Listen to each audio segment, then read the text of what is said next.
So here we are. It's now all tracked, and as you scrub through this, you can see that points pretty much follow the background. You can see all these green trails, which is a very good sign, because that means it's accurate. You can also tell them not to look at the tracks, and you can just drag through this and look at these points, and to me they look very good. It's very encouraging. If they seem to slide around, if one in particular seems to slide around, you may want to right click it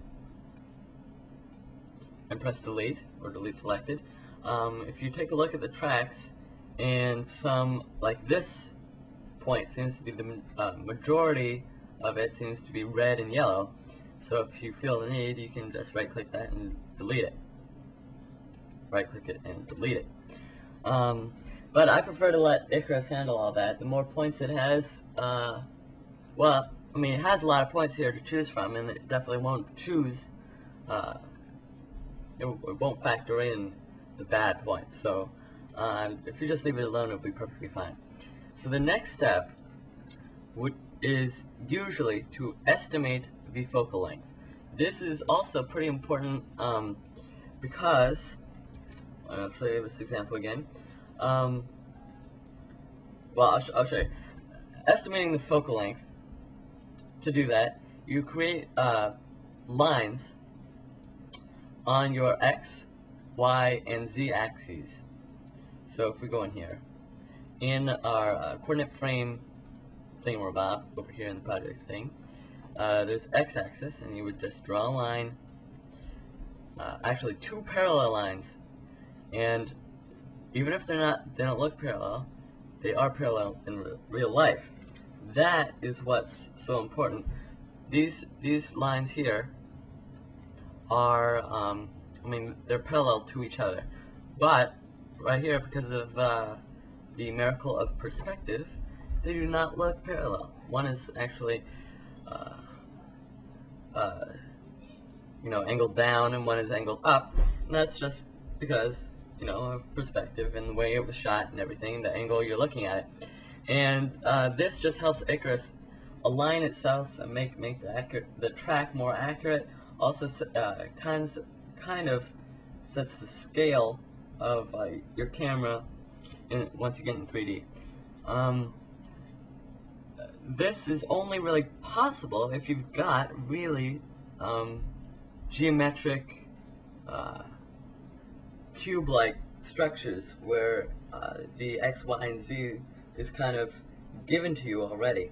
In mine, this would be really hard to find a perfect X, Y, and Z axis. Like there's no way. You don't want to estimate it. You need to draw it from a real thing. You might want to put something in your scene that'll do that. The one thing you might be able to do is the Y-axis, because that's straight up and down, I think.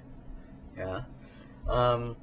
Like take two parallel lines here, as you can see, this tree and that tree, but there's nothing telling you that the trees are going straight, and that would probably mess it up even more. So in this case, we're just going to skip that step, and you can do that. There's nothing wrong with that. And we're going to go right into calibration, and this will pretty much convert your 2D tracking, which is what we've done so far, into it prepares it for 3D. So just go to calibrate, percentage outliners, leave it at 60, press calibrate. There are 3 phases, and and you can see in this graph, this goes a lot faster than tracking. The 3rd phase takes a lot longer than the 1st and 2nd. And the green is, accurate, and it somehow goes back up after, I don't know. They also have an analysis of that in the user guide, so if any of my tutorializing doesn't make sense, simply refer to your user guide. So, it goes through the thing, the whatchamacallit, 2 times. Oh, and another thing that I forgot is in the tracking parameters, before before you auto track, there's also something called backtracking. And I find this to be pretty useful. You just can click it on and off. What it will do, it will go forward through your entire thing, and then we'll go backward to make sure that the tracking is accurate. And I think it does make a difference. But I don't think I had that turned on, and it doesn't. I mean, it's just something, another thing to play with, but you should get results that look pretty good without it. So, I'll be back again.